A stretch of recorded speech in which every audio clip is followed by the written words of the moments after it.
What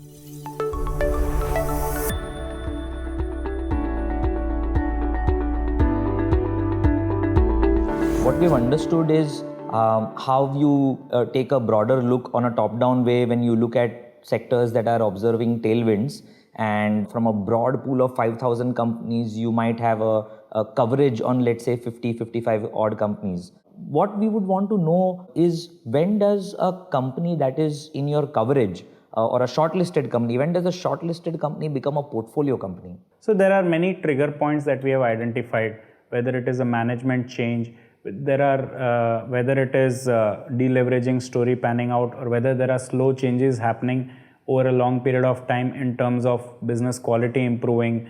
Has the management shown good ability to manage balance sheet in a downturn?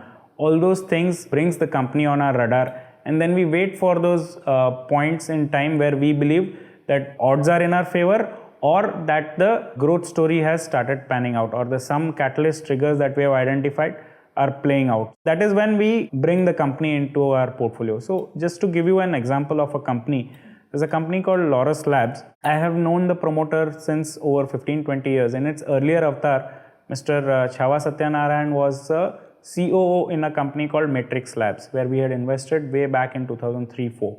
And I always knew that he is an ambitious person and with a very good technical knowledge. He actually left Matrix Labs, he joined a business school, upgraded his skill and started a company. And I had been tracking the company on the private side. It was known as apptivate at that point of time.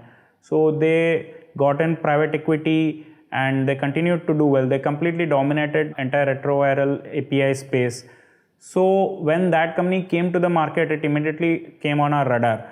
But the growth that we were anticipating was still some time away. The new capacities were getting put in place, and there would be a transition period, and the ability and the demonstration of the margins to improve was still not very sure. So once we had a couple of quarters of demonstration that the margins can improve, that is when we placed our bets on that company. And this was in the month of April, May 2020. And luckily we got it at a valuation which was very much in our favor. And the kind of profit growth that we witnessed in the next 7-8 quarters surpassed our expectations by a huge mile as well. So many a times we keep tracking a company for a long period of time without placing any kind of a bet. And we wait for the picture to become very clear that this is a stage from where this company can change scale. And that is precisely when we would like to place our bet.